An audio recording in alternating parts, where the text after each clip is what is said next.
starting it real early to see if they drop the copyright ban on me for simulcasting this debate. If not, we'll have something to discuss. If Vance really wants to win, all he has to do is trigger Wall's PTSD. You know, and all his time.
We got 15 minutes.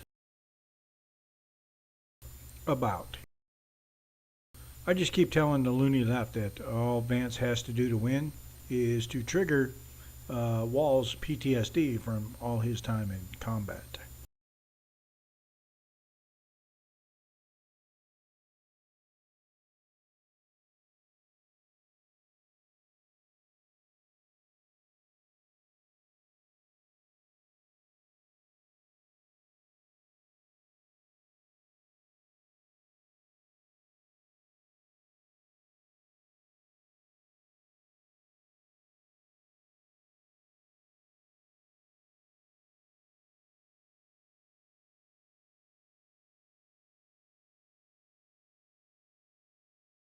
I actually think YouTube is messing with my bandwidth because my software says I'm running great.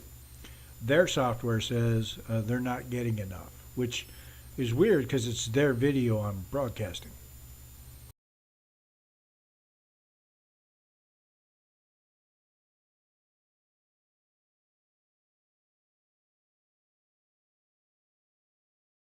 Yeah, I can't wait to see a Marine who served in Iraq versus a. See, I always equate Walls to that dude you see at the VFW, only because he was in Italy, supporting Operation Enduring Freedom, drinking excessively and telling war stories about his top secret missions.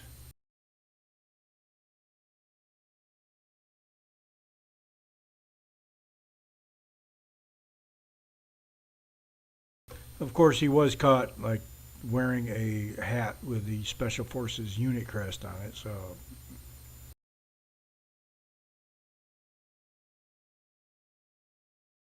maybe tonight Vance will tell Timmy there that boys don't menstruate, so because obviously he didn't get the message.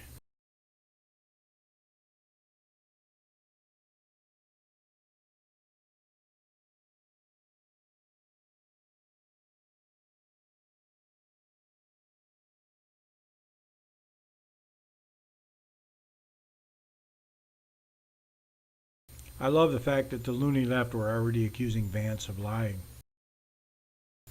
What's he gonna lie? I mean, we already know Walls lied. Walls was literally a command sergeant major for all of 11 days. And if they didn't have a drill in those 11 days, he's never actually worn command sergeant major rank on his uniform.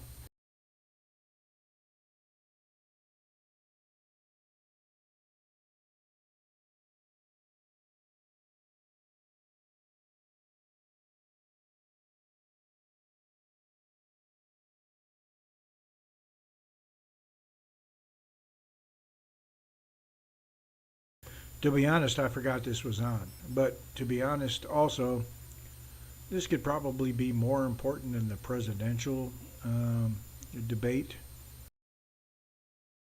because I think Walls is going to go full communist in this debate.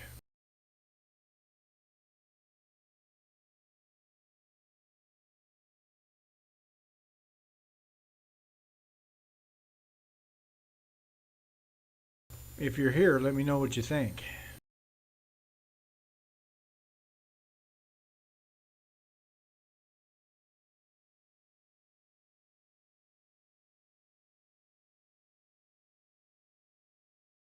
By the way, I'm back on Spotify, so you can listen to these on Spotify as well.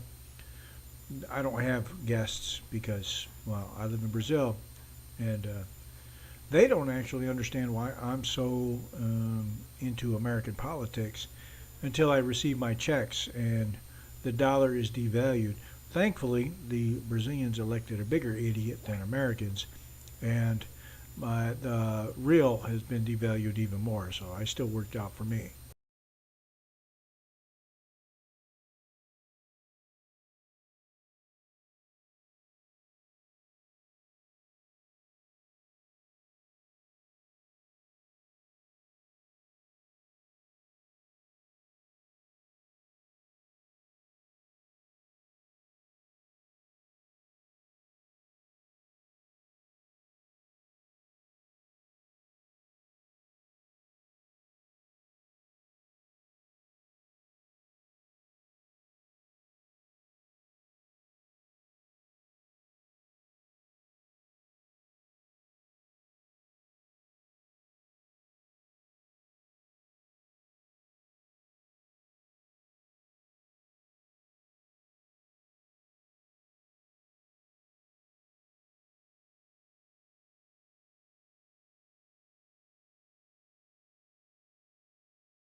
I don't know if I'll get hit with a copyright here, but if I do, whatever.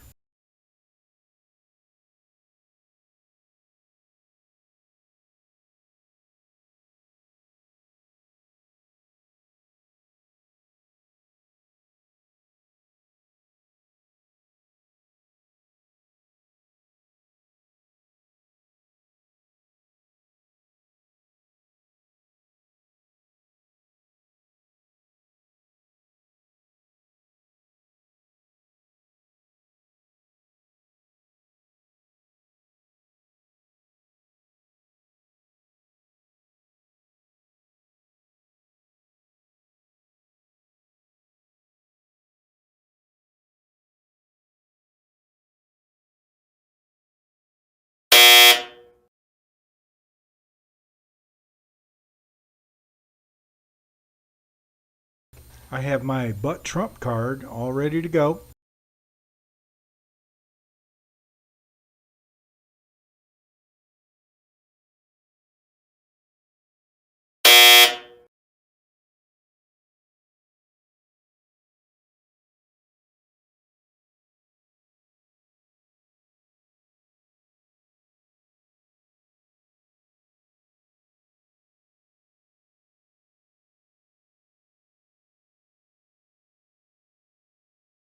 Looks like we got 5 minutes. 5 minutes.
I think we're getting ready to start.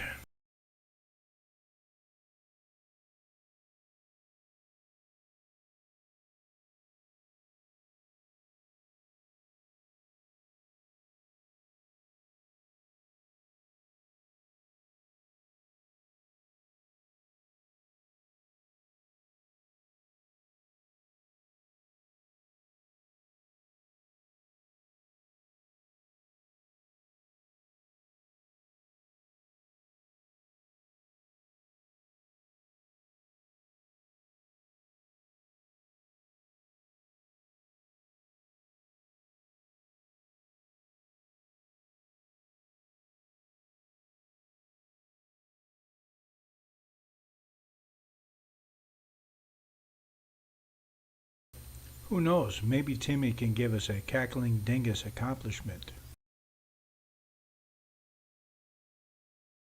I've been waiting for 3.5 years, well, almost 4 now.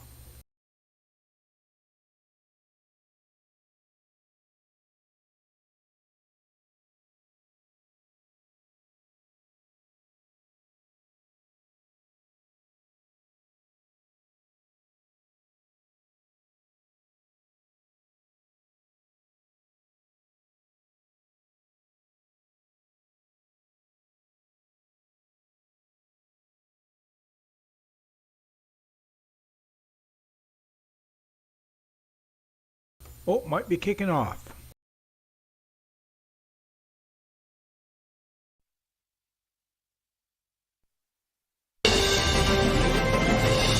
Tonight, with just over a month to go until Election Day, the Let's first and only meeting between the two 3-on-1. men who hope to become Vice President of the United Vance States. was a Marine, Democratic Governor probably Tim Walz not of the best Minnesota thing to and do. Republican Senator J.D. Vance of Ohio. Now, this is likely the final debate of this election cycle, and voting is already underway in 20 states. CBS News polling shows this remains a race either presidential candidate could win. The CBS News vice presidential debate starts now. Fight for every single vote, and we're going to take this country back. And we are ready to continue to build the future together. We're going to turn this whole country red with President Donald J. Trump's leadership. One of those At guys the end of has an this little Iraq journey, campaign. Kamala Harris One as of the those next guys president of the doesn't. United States. You figure out which This is a CBS News special, live from CBS News headquarters in New York. America They both had the decides chance the to go vice to our presidential debate. one chose not to. One wins. Good evening. I'm Nora O'Donnell, and thank you for joining us for tonight's CBS News Vice Presidential Debate. We want to welcome our viewers on CBS, on other networks here in the U.S. and around the world. We have a consequential night ahead, and our focus is the issues that matter to you, the voter. Let's introduce the candidates. Minnesota's Democratic Governor Tim Walz and Ohio's Republican Senator J.D. Vance tonight meeting for the first time. I'm Margaret Brennan. In order to have a thoughtful and civil debate, these are the rules that both campaigns have agreed to. Questions will be directed at one candidate, who will have 2 minutes to respond. The other candidate will be allowed 2 minutes for rebuttal. Then each candidate will get another minute to make further points, with an additional 1 minute each at the discretion of the moderator. The primary role of the moderators is to facilitate the debate between the candidates, enforce the rules, and provide the candidates with the opportunity to fact-check claims made by each other. CBS News reserves the right to mute the candidates' microphones to maintain decorum. We have not shared the questions or topics with the campaigns. The stage is set. Governor, Senator, thank you for joining us. Let's get started. Tonight, our country is facing several unfolding crises. The Middle East is on the brink of war. Americans are suffering from the catastrophic impact of Hurricane Helene. And now a labor strike as 25,000 dock workers from Maine to Texas are picketing. We're going to begin tonight with the Middle East. Margaret. Thank you, Nora. Earlier today, Iran launched its largest attack yet on Israel, but that attack failed, thanks to joint U.S. and Israeli defensive action. President Biden has deployed more than 40,000 U.S. military personnel and assets to that region over the past year to try to prevent a regional war. Iran is weakened, but the U.S. still considers it the largest state sponsor of terrorism in the world, and it has drastically reduced the time it would take to develop a nuclear weapon. It is down now to 1 or 2 weeks' time. Governor Walz, if you were the final voice in the Situation Room, would you support or oppose a preemptive strike by Israel on Iran? You have 2 minutes. Well, thank you. And thank you for those joining at home tonight. Let's keep in mind where this started. October 7th, Hamas terrorists massacred over 1,400 Israelis and took prisoners. Over 2,000. Israel's ability to be able to defend itself is absolutely fundamental. Getting its hostages back, fundamental, and ending the humanitarian crisis in Gaza. But the expansion of Israel and its proxies is an absolute fundamental necessity for the United States to have the steady leadership there. You saw it experienced today, where along with our Israeli partners and our coalition, able to stop the incoming attack. But what's fundamental here is that steady leadership is going to matter. It's clear, and the world saw it on that debate stage a few weeks ago. A nearly 80-year-old Donald Trump talking about crowd sizes is not what we need in this moment. But it's not just that. It's those that were closest to Donald Trump that understand how dangerous he is when the world is this dangerous. His chief of staff, John Kelly, said that he was the most flawed human being he'd ever met. And both of his secretaries of defense and his national security advisors said he should be nowhere near the White House. Now, the person closest to them, Donald Trump, said he's unfit for the highest office. That was Senator Vance. What we've seen out of Vice President Harris is we've seen steady leadership. We've seen a calmness that is able to draw on the coalitions to bring them together. Understanding that our allies matter. When our allies see Donald Trump turn towards Vladimir Putin, turn towards North Korea, when we start to see that type of fickleness around holding the coalitions together, we will stay committed. And as the vice president said today we will protect our forces and our allied forces, and there will be consequences. Governor, your time is up. Hospital-tested, clinically proven bullshit. Would you support or oppose a preemptive strike by Israel on Iran? You have 2 minutes. So, Margaret, I want to answer the question. First of all, thanks, Governor. Thanks to CBS for hosting the debate. And thanks, most importantly, to the American people who are watching this evening and caring enough about this country to pay attention to this vice presidential debate. I want to answer the question, but I want to actually give an introduction to myself a little bit, because I recognize a lot of Americans don't know who either one of us are. I was raised in a working class family. My mother required food assistance for periods of her life. My grandmother required Social Security help to raise me. Dingus. And she raised me in part because my own mother struggled with addiction for a big chunk of my early life. I went to college on the GI Bill after I enlisted in the Marine Corps and served in Iraq. And so I stand here asking to be your vice president with extraordinary gratitude for this country, for the American dream that made it possible for me to live my dreams. And most importantly, I know that a lot of you are worried about the chaos in the world and the feeling that the American dream is unattainable. I want to try to convince you tonight over the next 90 minutes that if we get better leadership in the White House, if we get Donald Trump back in the White House, the American dream is going to be attainable once again.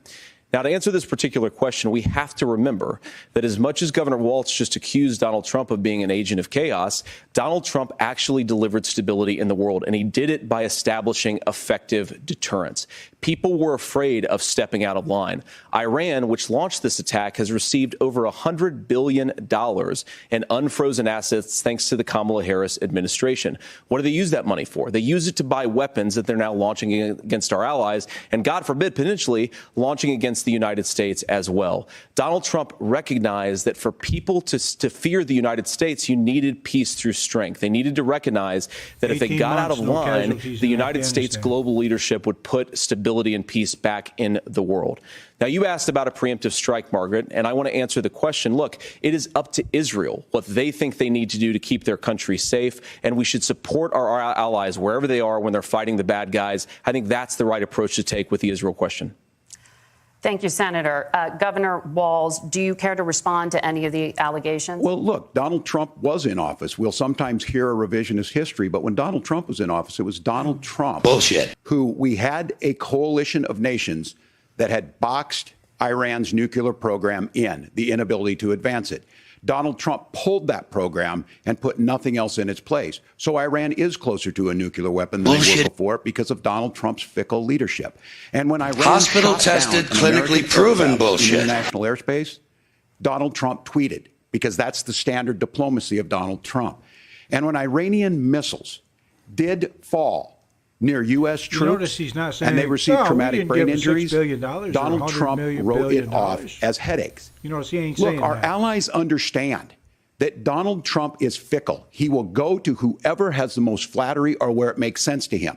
Steady leadership like you witnessed today, like you witnessed in April. Both Iranian attacks were repelled. Our coalition is strong, and we need the steady leadership that Kamala Harris is providing. World Senator War III is Vance, about to kick the off, U.S. and did have a diplomatic steady deal with leadership. Iran to temporarily pause parts of its nuclear program, and President Trump did exit that deal. After He the recently inspectors weren't allowed said, into just 5 military days bases. ago, the U.S. must now make a diplomatic deal with Iran because the consequences are impossible. Did he make a mistake? You have 1 minute. Well, first of all, Margaret, diplomacy is not a dirty word, but I think that's something that Governor Walz just said is quite extraordinary. You yourself just said Iran is as close to a nuclear weapon today as they have ever been. And Governor Walz, you blame Donald Trump. Who has been the vice president for the last 3.5 years? And the answer is your running mate, not mine. Donald Trump consistently made the world more secure. Now, we talk about what the sequence of events that led us to where we are right now, and you can't ignore October the 7th, which I appreciate Governor Walz bringing up. But when did Iran and Hamas and their proxies attack Israel? It was during the administration of Kamala Harris. So Governor Walz can criticize Donald Trump's tweets, but effective, smart diplomacy and peace through strength is how you bring stability back to a very broken world. Donald Trump has already done it once before. Ask yourself at home, when was the last time, I'm 40 years old, when was the last time that an American president didn't have a major conflict break out? The only answer is during the 4 years that Donald Trump was president. Gentlemen, we have a lot to get to. Nora? Margaret, thank you. Let's turn now to Hurricane Helene. The storm could become one of the deadliest on record. Donald Trump More than showed up with 160 people are dead and hundreds more are missing. Scientists say climate change makes these hurricanes larger, stronger, and more deadly because of the historic rainfall. Senator Vance, according to CBS News polling, 7 in 10 Americans and more than 60% of Republicans under the age of 45 favor the U.S. taking steps to try and reduce climate change. Senator, what responsibility would the Trump administration have to try and reduce the impact of climate change? I'll give you 2 minutes. Sure. So first of all, let's start with the hurricane, because it's an unbelievable, unspeakable human tragedy. I just saw today, actually, a photograph of 2 grandparents on a roof with a 6-year-old child. And it was the last photograph ever taken of them because the roof collapsed and those innocent people lost their lives. And I'm sure Governor Walz joins me in saying our hearts go out to those innocent people. Our prayers go out to them. And we want as robust and aggressive as a federal response as we can get to save as many lives as possible. And then, of course, afterwards, to help the people in those communities rebuild. I mean, these are communities that I love. Some of them I know very personally in Appalachia, all across the Southeast. They need their government to do their job. And I commit that when Donald Trump is president again, the government will put the citizens of this country first when they suffer from a disaster. Now, Nora, you asked about climate change. I think this is a very important issue. Look, a lot of people are justifiably worried about all these crazy weather patterns. I think it's important for us, first of all, to say, Donald Trump and I support clean air, clean water. We want the environment to be cleaner and safer. But one of the things that I've noticed some of our Democratic friends talking a lot about is a concern about carbon emissions, this idea that carbon emissions drives all of the climate change. Well, let's just say that's true, just for the sake of argument, so we're not arguing about weird science. Let's just say that's true.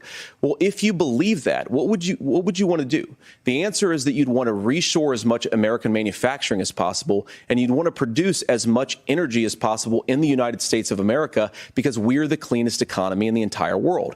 What have Kamala Harris's policies actually led to? More energy production in China, more manufacturing overseas, more doing business in some of the dirtiest parts of the entire world. And when I say that, I mean the amount of carbon emissions they're doing per unit of economic output. So if we actually care about getting cleaner air and cleaner water, the best thing to do is to double down and invest in American workers and the American people. And unfortunately, Kamala Harris has done exactly the opposite. Governor Walz, you have 2 minutes to respond. Well, we got close to an agreement because all those things are happening. Look, first of all, Actually, it is a Harris horrific tragedy with this hurricane. And my heart goes out to the folks that are down there in contact with the governors. I serve as co-chair of the Council of Governors as we work together on these emergency managements. Governors know no partisanship. They work together to solve the governors and the emergency responders on the ground. Those happen on the front end. The federal government comes in, makes sure they're there to that we recover. But we're still in that phase where we need to make sure that they're staying there, staying focused. Now, look, coming back to the climate change issue, there's no doubt this thing roared onto the scene faster and stronger than anything we've seen. Senator Vance has said that there's a climate problem in the past. Donald Trump called it a hoax, and then joked that these things would make more beachfront property to be able to invest in. What we've seen out of the Harris administration now, the Biden-Harris administration, is we've seen this bullshit. investment. We've seen massive investments, the biggest in global history that we've seen in the Inflation Reduction Act, has created jobs all across the country. 2,000 in Jeffersonville, Ohio, taking the EV technology that we invented and making it here. 200,000 jobs across the country. Actually, the largest Elon solar Musk manufacturing invented it. plant in North America sits in Minnesota. But my farmers know climate change is real. They've seen 500-year droughts, 500-year floods back to back. But what they're doing is Grumpy were adapting, here. and this has allowed them to tell me, look, I harvest corn, I harvest soybean, and I harvest wind. We are producing more natural gas and more oil at any time than we ever have. We're also producing more clean energy. Bullshit. So the solution for us is to continue to move forward, that climate change is real. Reducing our impact is absolutely critical, but this is not a false choice. You can do that at the same time you're creating the jobs that we're seeing all across the country. That's exactly what this administration has done. We are seeing us becoming an energy superpower for the future, not just the current. And that's what absolutely makes sense. And then we start thinking about how do we mitigate these disasters. Thank you. Senator, I want to give you an Communism. opportunity to respond there. More The governor people dead from mentioned that starvation, President Trump has called climate less, change a hoax. global Do warming. you agree?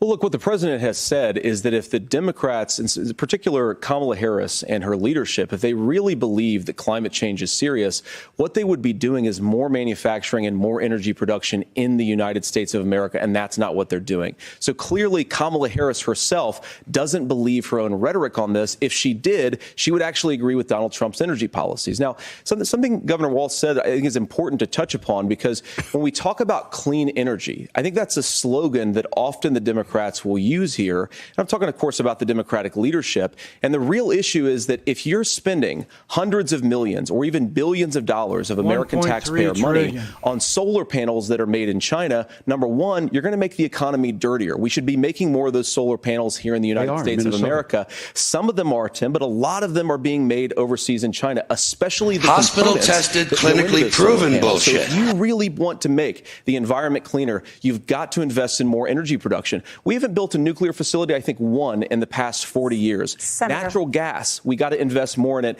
Kamala Harris has done the opposite. That's Natural raised energy gas is prices and cleaner. also meant Nuclear that we're doing is Senator, things cleaner by your the than time natural is up. gas. Governor, would you like to respond?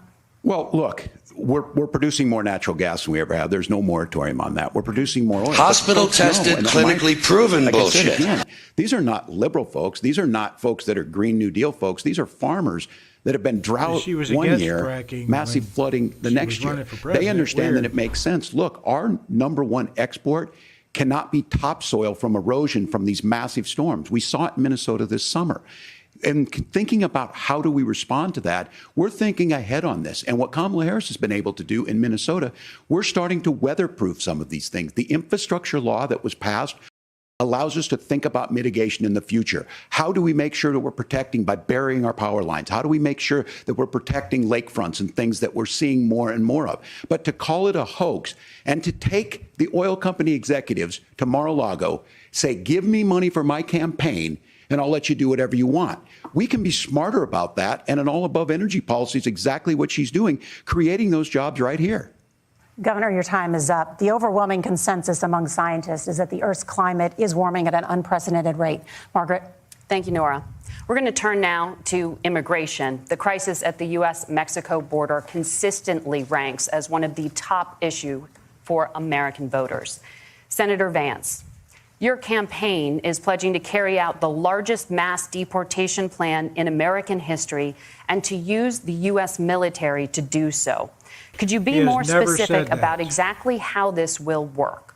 For example, would you deport parents said who have local entered the U.S. law illegally enforcement and and federal law separate them enforcement. from any of their children who were born on U.S. soil? You have 2 minutes. So first of all, Margaret, before we talk about deportations, we have to stop the bleeding. We have a historic immigration crisis because Kamala Harris started and said that she wanted to undo all of Donald Trump's border policies. 94 executive orders suspending deportations, decriminalizing illegal Stay in aliens, Mexico. massively increasing the asylum fraud that exists in our system. That has opened the floodgates. And what it's meant is that a lot of fentanyl is coming into our country. I had a mother who struggled with opioid addiction and has gotten clean. I don't want people who are struggling with addiction to be deprived of their second chance because Kamala Harris let in fentanyl into our communities at record levels. So you've got to stop the bleeding. You've got to re-implement Donald Trump's border policies, build the wall, re-implement deportations. And that gets me to your point, Margaret, about what do we actually do? So we've got 25 million illegal aliens who are here in the country. What do we do with them? I think the first thing that we do is we start with the criminal migrants. About 1 million of those people have committed some form of crime in addition to crossing the border illegally. I think you start with deportations on those folks. And then I think you make it harder for illegal aliens to undercut the wages of American workers. A lot of people will go home if they can't work for less than minimum wage in our own country. And by the way, that'll be really good for our workers who just want to earn a fair wage for doing a good day's work. And the final point, Margaret, is you ask about family separation. Right now in this country, Margaret, we have 320,000 children that the Department of Homeland Security has effectively lost. Some of them have been sex trafficked. Some of them hopefully are at homes with their families. Some of them have been used as drug trafficking mules. The real family separation policy in this country is unfortunately Kamala Harris's wide open southern border. And I'd ask my fellow Americans to remember when she came into office, she said she was going to do this. Real leadership would be saying, you know what? I screwed up. We're going to go back to Donald Trump's border policies. I wish that she would do that. It would be good for all of us. Governor, do you care to respond to any of those specific allegations, including that the vice president is, quote, letting in fentanyl and using kids as drug mules, among other things regarding children? The drug mule is not true, but I will say about the fentanyl, because this is a crisis. It's true. The opioid crisis. And the good news on this is the last 12 months saw the largest decrease in opioid deaths in our nation's history, 30% decrease in Ohio. But there's still more work to do. But let's go back to this on immigration. Kamala Harris was the attorney general of the largest state and a border state in California. She's the only person in this race who prosecuted transnational gangs for human trafficking and drug interventions. But look, we all want to solve this. Most of us want to solve this.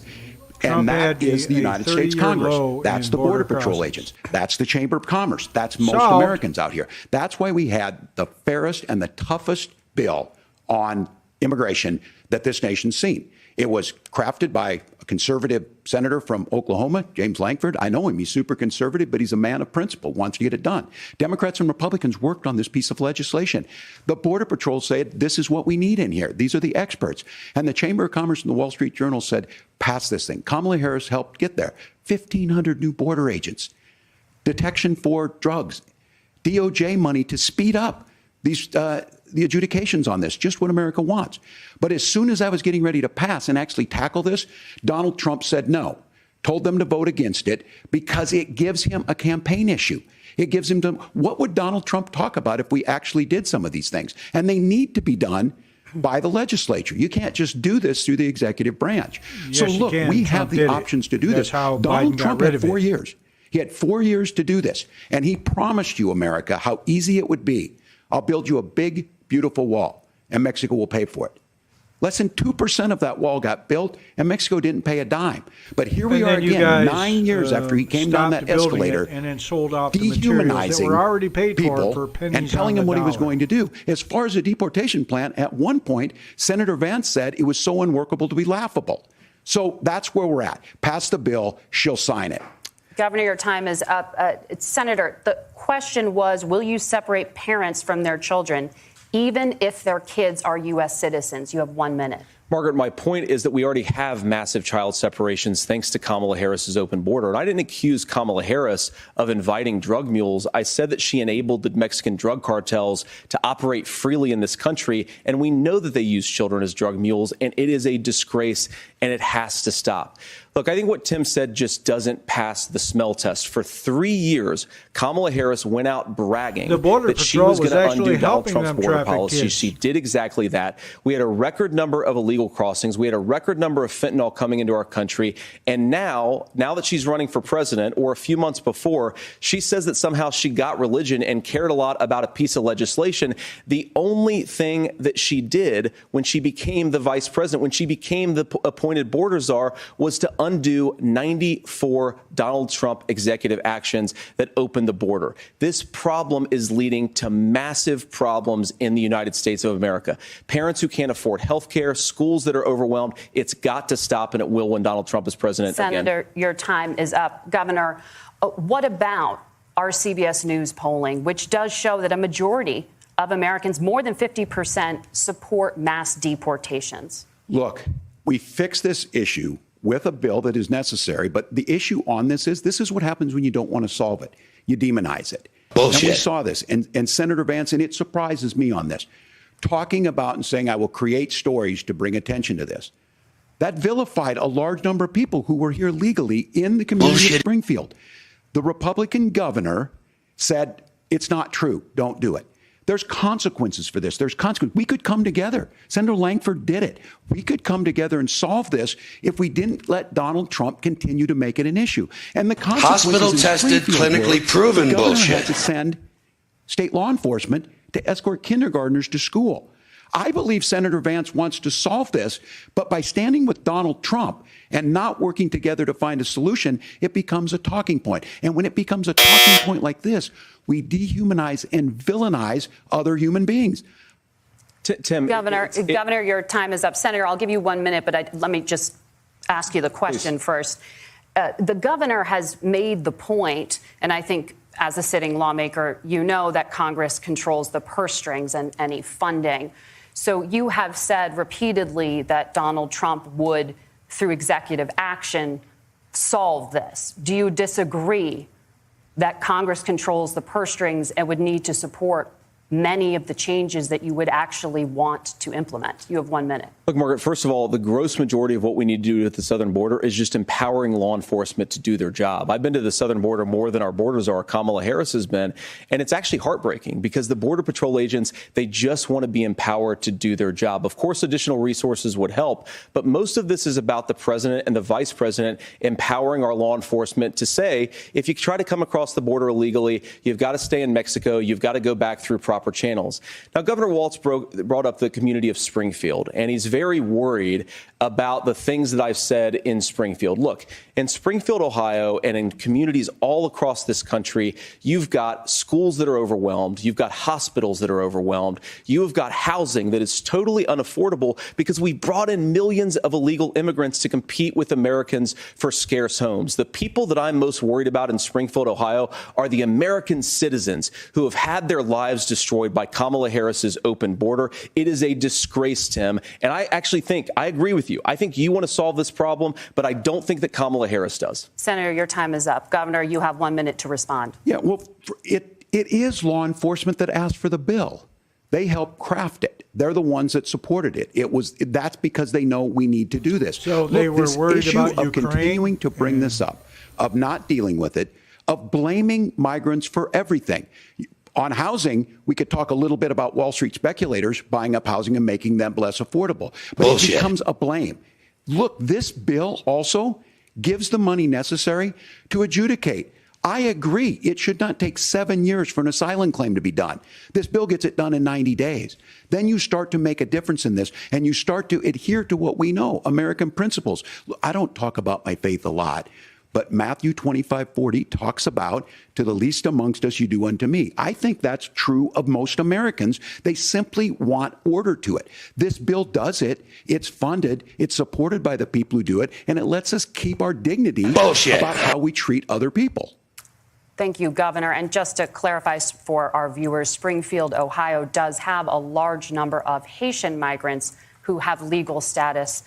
Temporary protected status. Well, Margaret, but thank you, Senator. We have so much to get to. Margaret, I think it's important because we're going to turn out of the economy. Thank Margaret, you. The rules were that you guys weren't going to fact check, and since you're fact checking me, I think it's important to say what's actually going on. So there's an application called the CBP One app where you can go on as an illegal migrant, apply for asylum or apply for parole, and be granted legal status at the wave of a Kamala Harris open border law. That is not a person coming in, applying for a green card and waiting for 10 years. That is the facilitation of illegal immigration, Margaret, by Thank you, Senator, for describing the legal process. We have so much to get to, Senator. Those laws have been on the books since 1990. Thank you, gentlemen. The we want to have CBP app has not been on the books since 1990. It's something that Kamala Harris created, Margaret. Gentlemen, the you're audience gonna can't hear you fact-check because a your mics Marine, are cut. expect him We to have come so back- much we want to back get at to. you Thank as you a for explaining Marine. the legal process.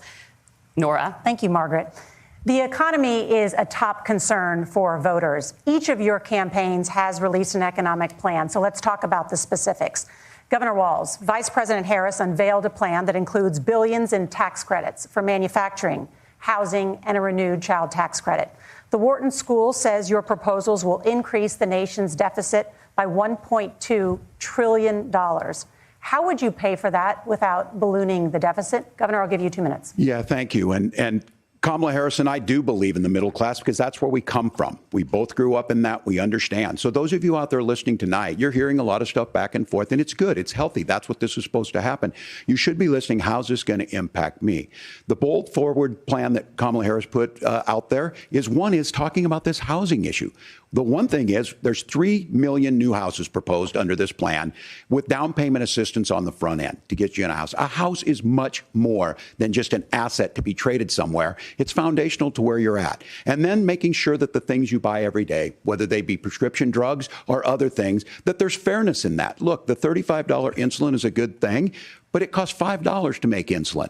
They were charging $800 before this law went into effect. As far as the housing goes, I've seen it in Minnesota. 12% more houses in Minneapolis, prices went down on rent 4%. It's working. And then making sure tax cuts go to the middle class. $6,000 child tax credit, we have one in Minnesota, reduces childhood poverty by 1/3. We save money in the long run, and we do the right thing for families. And then getting businesses off the ground. The law as it stands right now is $5,000 tax credit for small business, increasing that to $50,000. Now, this is a philosophical difference between us. Donald Trump made a promise, and I'll give you this. He kept it. He took folks to Mar-a-Lago, said, you're rich as hell, I'm going to give you a tax cut. He gave the tax cuts that predominantly went to the top class. What happened there was an $8 trillion increase in the national debt, the largest ever. Now he's hospital-tested, clinically proven bullshit. Consumption or sales tax on everything we bring in. Everyone agrees, including businesses, it would be destabilizing it, it would increase inflation and potentially lead to a recession. Look, this is simple for you. Where are we going? Kamala Harris has said to do the things she wants to do. We'll just ask the wealthiest to pay their fair share. When you do that, our system works best. More people are participating in it, and folks have the things that they need. Senator, I want to give you a moment to respond on that. But similarly, the Wharton School has done an analysis of the Trump plan and says it would increase the nation's deficit by $5.8 trillion. My question is the same for you. How do you pay for all that without ballooning the deficit? I'll give you 2 minutes. Well, first of all, you're going to hear a lot from Tim Walz this evening, and you just heard it in the answer, a lot of what Kamala Harris proposes to do. And some of it, I'll be honest with you, it even sounds pretty good. Here's what you won't hear, is that Kamala Harris has already done it. Because she's been the vice president for 3.5 years. She had the opportunity to enact all of these great policies. And what she's actually done instead is drive the cost of food higher by 25%, drive the cost of housing higher by about 60%. Open the American southern border and make middle-class life unaffordable for a large number of Americans. If Kamala Harris has such great plans for how to address middle-class problems, then she ought to do them now. Not when asking for a promotion, but in the job the American people gave her 3.5 years ago. And the fact that she isn't tells you a lot about how much you can trust her actual plans. Now, Donald Trump's economic plan is not just a plan, but it's also a record. A lot of those same economists attack Donald Trump's plans, and they have PhDs, but they don't have common sense and they don't have wisdom, because Donald Trump's economic policies delivered the highest take-home pay in a generation in this country, 1.5% inflation, and to boot, peace and security all over the world. So when people say that Donald Trump's economic plan doesn't make sense, I say look at the record. He delivered rising take-home pay for American workers. Now, Tim admirably admits that they want to undo the Trump tax cuts. But if you look at what was so different about Donald Trump's tax cuts, even from previous Republican tax cut plans, is that a lot of those resources went to giving more take-home pay to middle class and working class Americans. It was passed in 2017, and you saw an American economic boom unlike we've seen in a generation in this country. That is a record that I'm proud to run on, and we're going to get back to that common sense wisdom so that you can afford to live the American dream again. I know a lot of you are struggling. I know a lot of you are worried about paying the bills. It's going to stop when Donald Trump brings back common sense to this country. Governor, do you want to respond to that? What has Kamala Harris done for the middle class? Yeah, well, Kamala Harris's day one was Donald Trump's failure on COVID that led to the collapse of our economy. We were already before COVID in a manufacturing recession, but 10 million people out of work, largest percentage since the Great Depression. 9 million jobs closed on that. That was day one. Whether it was the Infrastructure Act or other things we moved. Now, you made a question about experts, said this. I've made a note of this. Economists can't be trusted. Science can't be trusted. National security folks can't be trusted.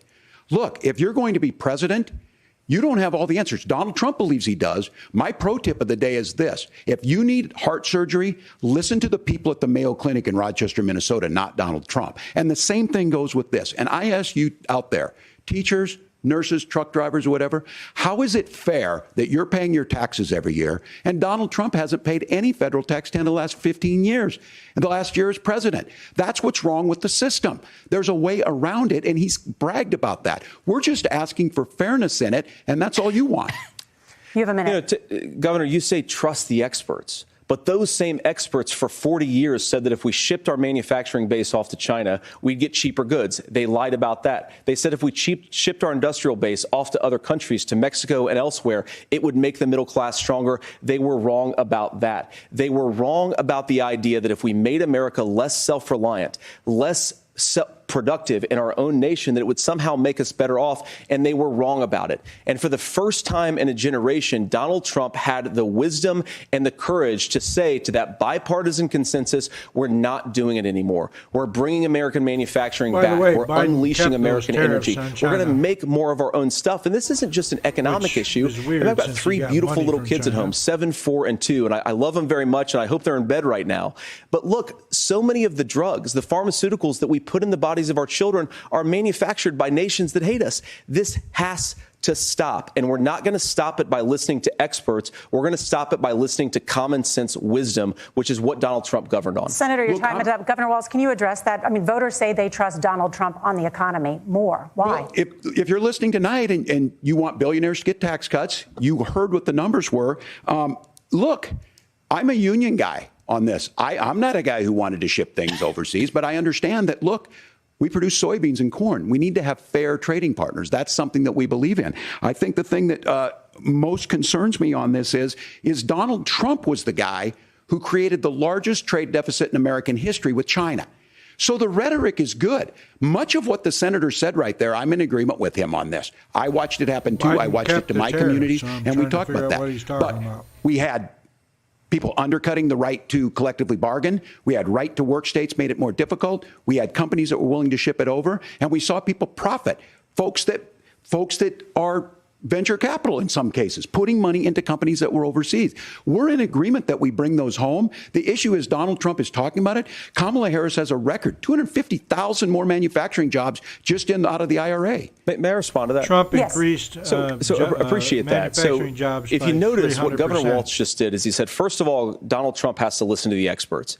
And then when he acknowledged that the experts screwed up, he said, well, Donald Trump didn't do nearly as good of a job as the statistics show that he did. So what Tim Walz is doing, and I honestly, Tim, I think you got a tough job here because you've got to play whack-a-mole. You've got to pretend that Donald Trump didn't deliver rising take-home pay, which of course he did. You've got to pretend that Donald Trump didn't deliver lower inflation, which of course he did. And then you simultaneously got to defend Kamala Harris's atrocious economic record, which has made gas, groceries, and housing unaffordable for American citizens. I was raised by a woman who would sometimes go into medical debt so that she could put food on the table in our household.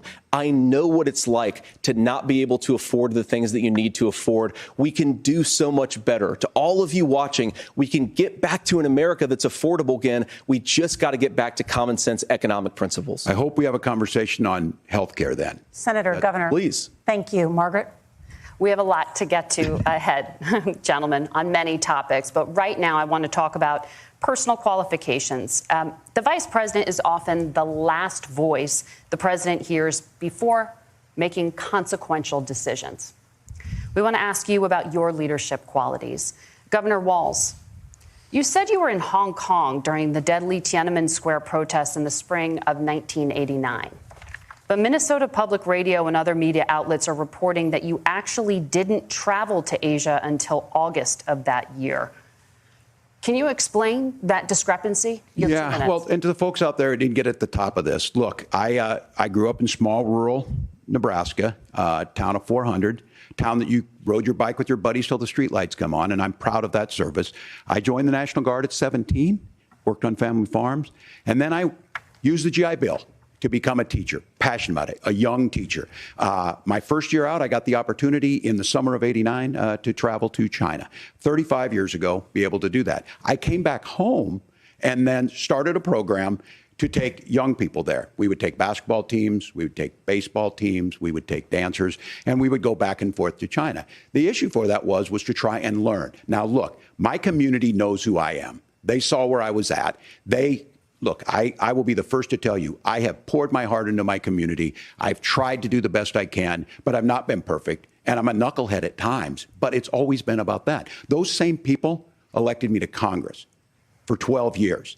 And in Congress, I was one of the most bipartisan people, working on things like farm bills that we got done, working on veterans benefits. And then the people of Minnesota were able to elect me to governor twice.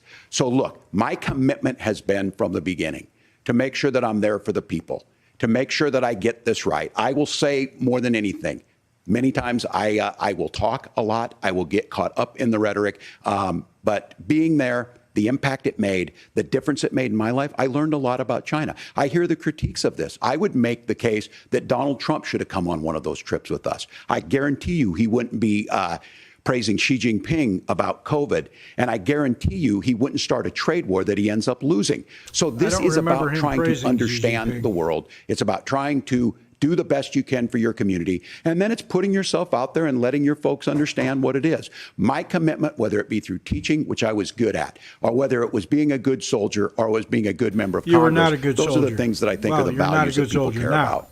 You're a lying. Governor, just to follow up on that, the question was, can you explain the discrepancy? All I said on this is I got there that summer and misspoke on this. So I will just, that's what I've said. So I was in Hong Kong and China during the democracy protests went in. And from that, I learned a lot of what needed to be in governance. Thank you, Governor. Senator Vance, in 2016, you called your running mate Donald Trump unfit for the nation's highest office, and you said he could be America's Hitler. I know you've been asked many times, and you've said you regret those comments and explained you then voted for Donald Trump in 2020. But the Washington Post reported new messages last week in which you also disparaged Trump's economic record while he was president, writing to someone in 2020, quote, Trump thoroughly failed to deliver his economic populism. You're now his running mate, and you've shifted many of your policy stances to align with his. If you become vice president, why should Americans trust that you will give Donald Trump the advice he needs to hear and not just the advice he wants to hear? You have 2 minutes. Well, first of all, Margaret, because I've always been open. And sometimes, of course, I've disagreed with the president, but I've also been extremely open about the fact that I was wrong about Donald Trump. I was wrong, first of all, because I believed some of the media stories that turned out to be dishonest fabrications of his record. But most importantly, Donald Trump delivered for the American people. Rising wages, rising take-home pay, an economy that worked for normal Americans, a secure southern border, a lot of things, frankly, that I didn't think he'd be able to deliver on. And yeah, when you screw up, when you misspeak, when you get something wrong and you change your mind, you ought to be honest with the American people about it. It's one of the reasons, Margaret, why I've done so many interviews is because I think it's important to actually explain to the American people where I come down on the issues and what changed. Now, you pointed out some messages from 2020.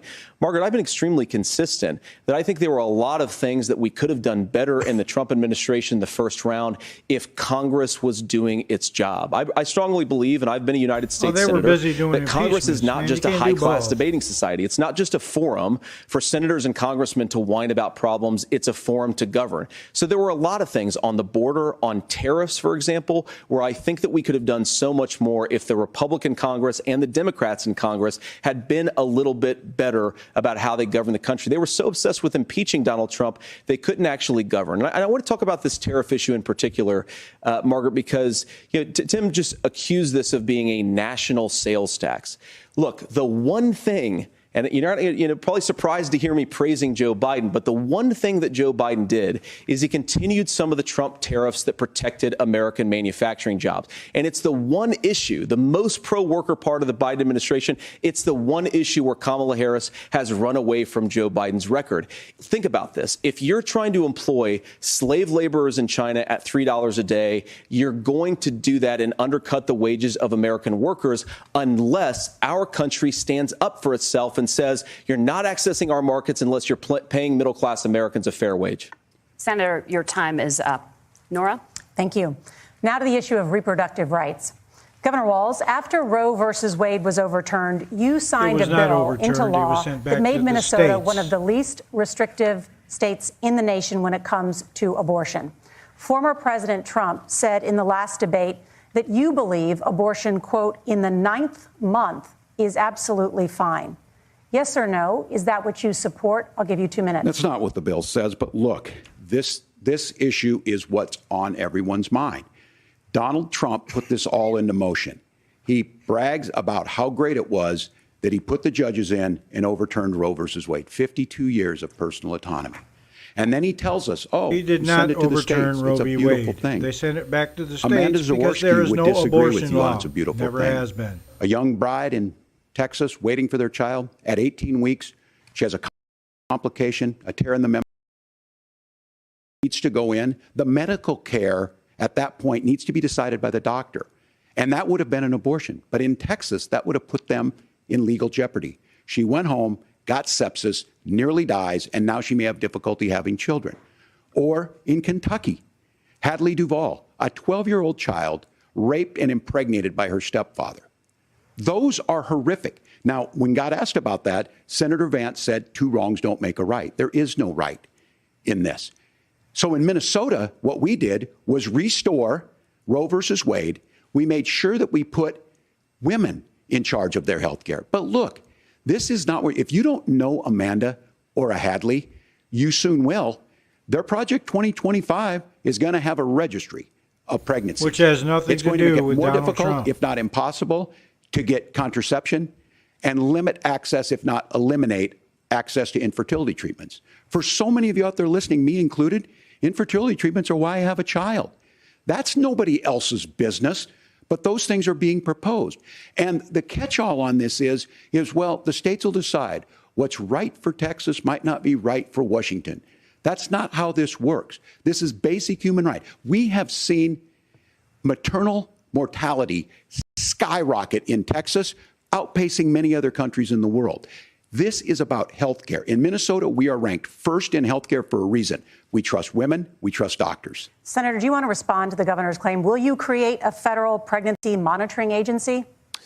No, Nora, certainly we won't. And I want to talk about this issue because I know a lot of Americans care about it, and I know a lot of Americans don't agree with everything that I've ever said on this topic. And, I grew up in a working class family in a neighborhood where I knew a lot of young women who had unplanned pregnancies and decided to terminate those pregnancies because they feel like they didn't have any other options. And, one of them is actually very dear to me. And I know she's watching tonight, and I love you. And she told me something a couple years ago that she felt like if she hadn't had that abortion, that it would have destroyed her life because she was in an abusive relationship. Let me clarify. And I think that what I take from that as a Republican who proudly wants to protect innocent life in this country, who proudly wants to protect the vulnerable, is that my party, we've got to do so much better of a job at earning the American people's trust back on this issue where they frankly just don't trust us. And I think that's one of the things that Donald Trump and I are endeavoring to do. I want us as a Republican Party to be pro-family in the fullest sense of the word. I want us to support fertility treatments. I want us to make it easier for moms to afford to have babies. I want it to make it easier for young families to afford a home so they can afford a place to raise that family. And I think there's so much that we can do on the public policy front just to give women more options. Now, of course, Donald Trump has been very clear that on the abortion policy specifically, that we have a big country and it's diverse. And California has a different viewpoint on this than Georgia. Georgia has a different viewpoint from Arizona. And the proper way to handle this, as messy as democracy sometimes is to let voters make these decisions. Let the individual states make their abortion policy. And I think that's what makes the most sense in a very big, a very diverse, and let's be honest, sometimes a very, very messy and divided country. Governor, would you like to respond and also answer the question about restrictions? Yeah, well, the question got asked, and Donald Trump made the accusation that wasn't true about Minnesota. Well, let me tell you about this idea that there's diverse states. There's a young woman named Amber Thurman. She happened to be in Georgia, a restrictive state. Because of that, she had to travel a long distance to North Carolina to try and get her care. Amber Thurman died in that journey back and forth. The fact of the matter is, how can we as a nation say that your life and your rights, as basic as the right to control your own body, is determined on geography? There's a very real chance, had Amber Thurman lived in Minnesota, she would be alive today. That's why the restoration of Roe versus Wade. When you listen to Vice President Harris talk about this subject and you hear me talk about it, you hear us talking exactly the same. Donald Trump is trying to figure out how to get the political right of this. I agree with a lot of what Senator Vance said about what's happening. His running mate, though, does not, and that's the problem. That's up to Congress. Governor, your time is up. Senator, let me ask you about that. He mentioned, it was, I think, referring to a national ban. In the past, you have supported a federal ban on abortion after 15 weeks. Even in a fact, ban you said if is up to someone can't Congress, support not the legislation president. like that, quote, you are making the United States the most barbaric pro-abortion regime anywhere in the entire world. There's no law. My question is, why have you changed your position? Well, Nora, first of all, I never supported a national ban. I did when I was running for Senate in 2022 talk about setting some minimum national standard. For example, we have a partial birth abortion ban in place in this country at the federal level. I don't think anybody's trying to get rid of that, or at least I hope not, though I know that Democrats have taken a very radical pro-abortion stance. But Nora, you know, one of the things that changed is in the state of Ohio, we had a referendum in 2023, and the people of Ohio voted overwhelmingly, by the way, against my position. And I think that what I learned from that, Nora, is that we've got to do a better job at winning back people's trust. So many young women would love to have families. So many young women also see an unplanned pregnancy as something that's going to destroy their livelihood, destroy their education, destroy their relationships. And we have got to earn people's trust back. And that's why Donald Trump and I are committed to pursuing pro-family policies, making child care more accessible, making fertility treatments more accessible, because we've got to do a better job at that. And that's what real leadership is. Governor, your response. I'm going to respond on the pro-abortion piece of that. No, we're not. We're pro-women. We're pro-freedom to make your own choice. We know what the implications are to not be that. Women having miscarriages, women not getting the care, physicians feeling like they may be prosecuted for providing that care. And as far as making sure that we're educating our children and giving them options, Minnesota's a state with one of the lowest teen pregnancy rates. We understand that, too. We know that the options need to be available, and we make that true. We also make it, we're a top 3 state for the best place to raise children. But these two things, to try and say that we're pro-children, but we don't like this, or you guys are pro-abortion, that's not the case at all. We are pro-freedoms for women to make their choices, and we're going, and Kamala Harris is making the case, to make options for children more affordable, a $6,000 child tax credit, but we're not going to base that on the backs of making someone like Amber Thurman drive 600 miles to try and get health care. Senator? May I respond to that? First of all, Governor, I agree with you. Amber Thurman should still be alive, and there are a lot of people who should still be alive, and I certainly wish that she was. And maybe you're free to disagree with me on this and explain this to me. But as I read the Minnesota law that you signed into law, the statute that you signed into law, it says that a doctor who presides over an abortion where the baby survives, the doctor is under no obligation to provide life-saving care to a baby who survives a botched late-term abortion. That is, I think, whether you're pro-choice or pro-abortion, that is fundamentally barbaric. And that's why I use that word, Nora, is because some of what we've seen, do you want to force Catholic hospitals to perform abortions against their will? Because Kamala Harris has supported suing Catholic nuns to violate their freedom of conscience. We can be a big and diverse country where we respect people's freedom of conscience and make the country more pro-baby and pro-family. But please. Yes, Governor, please respond. Look, this is one where there's always something there. This is a very simple proposition. These are women's decisions to make about their health care decisions, and the physicians who know best when they need to do this. Trying to distort the way a law is written to try and make a point. That's not it at all. What was I wrong about, Governor? Please tell me, what was I wrong about? That is not the way the law is written. Look, I've given this, I've given this advice on a lot of things, that getting involved, getting engaged. That's been misread, and it was fact-checked at the last debate. But the point on this is there's a continuation of these guys to try and tell women or to get involved. I use this line on this, just mind your own business on this. Things worked best when Roe versus Wade was in place. When we do a restoration of Roe, that works best. That doesn't preclude us from increasing funding for children. It doesn't increase us from making sure that once that child's born, like in Minnesota, they get meals, they get early childhood education, they get health care. So the hiding behind we're going to do all these other things when you're not proposing them in your budget. Kamala Harris is proposing them. She's proposing all those things to make life easier for families. I asked a specific question, Governor. You gave me a slogan as a response. It's not the case. It's not true. That's not what the law says. So they fact-checked it with President Yet it Trump. happened. Gentlemen, there's a lot to discuss. We have to move on, and we're going to be right back with much more of the CBS News vice presidential debate in just a moment.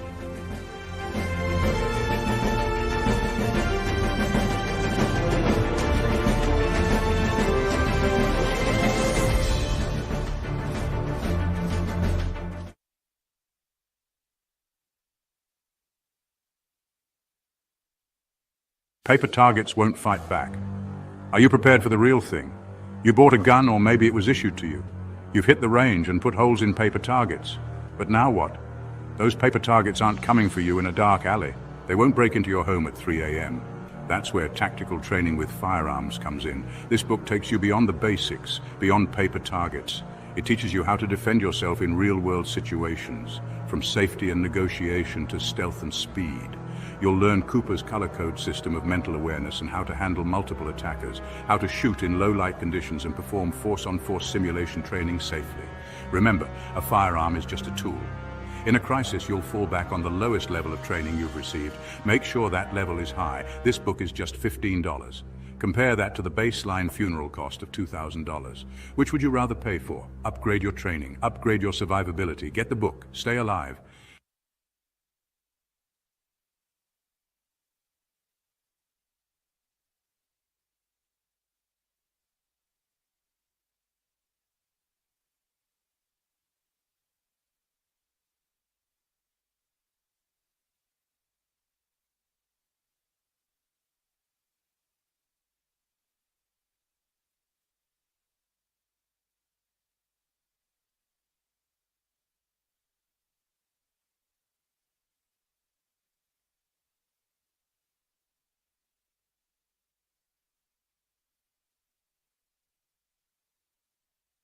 Welcome to the Super Gringo podcast, where we dive into the heart of politics, explore the absurdities of the farcical left, and share my adventures in Brazil.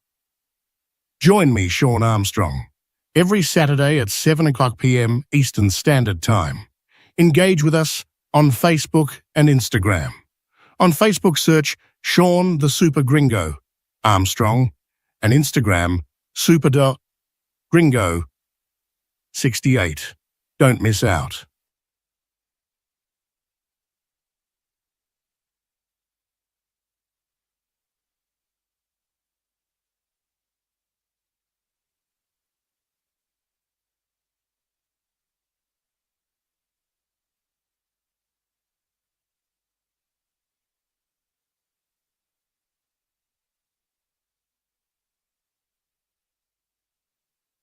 I don't think people understand just how thrilling long-range shooting can be. Let's unlock the secrets together. Mastering long-range shooting isn't just about pulling the trigger. It's about understanding the math, the science, and the mindset behind every shot. From bullet drop to wind drift and the intricacies of ballistics, each factor plays a crucial role. Sean Armstrong, a former U.S. Army sniper, shares decades of experience in his book, making complex concepts easy to grasp. You'll learn about muzzle velocity, bullet trajectory, and choosing the right optics.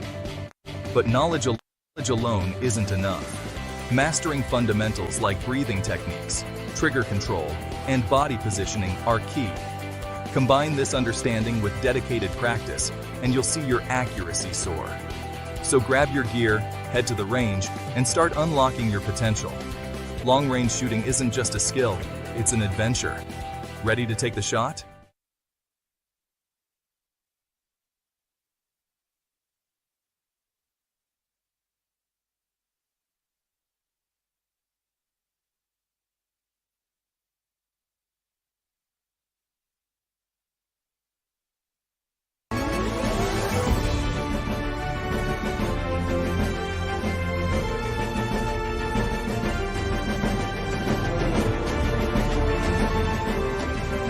Welcome back to the CBS News vice presidential debate. We want to turn now to America's gun violence epidemic.